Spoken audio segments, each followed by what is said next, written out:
আমাদের যাচ্ছে বাড়ি পোড়া আর উনি খাচ্ছে আলু পোড়া। আরে কোরআন হাদিস দিয়ে কথা হয়নি, কি কথা হয়েছে বলেন না। এই আমি কি কারোর নাম ধরেছি?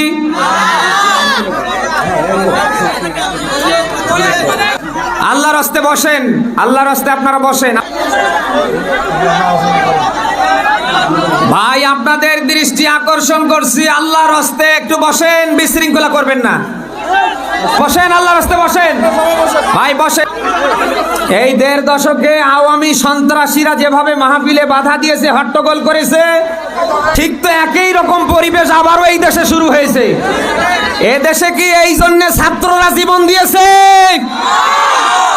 কোরআনের মাহফিলে ১.৫ দশকের জালিমরা যেভাবে হট্টগোল করেছে, বক্তার কণ্ঠরোধ করেছে, আবার তো দেখতে পাচ্ছি বাংলাদেশে তাই শুরু হয়েছে।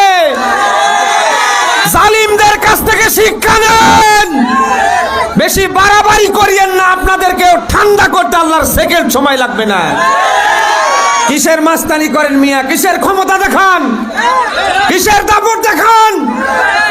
এটা বাংলাদেশ। আপনার যতটুকু স্বাধীনতা আছে, হুজুরদের ততটুকু স্বাধীনতা নেই। ১.৫ দশকে আমরা কথা বলতে গিয়ে আমাদের বাধাগ্রস্ত করেছে ওরা, এখন আবার দেখতে পাচ্ছি আর একটা গোষ্ঠী বাধাগ্রস্ত করার চেষ্টা করেছে। কারোর নাম নিয়ে যদি আমরা কথা বলতাম, আপনারা সেক্ষেত্রে রেগে যেতেন, কাউন্টার দিতেন। মাহফিলে বিশৃঙ্খলা করার কোনো মানে হয়?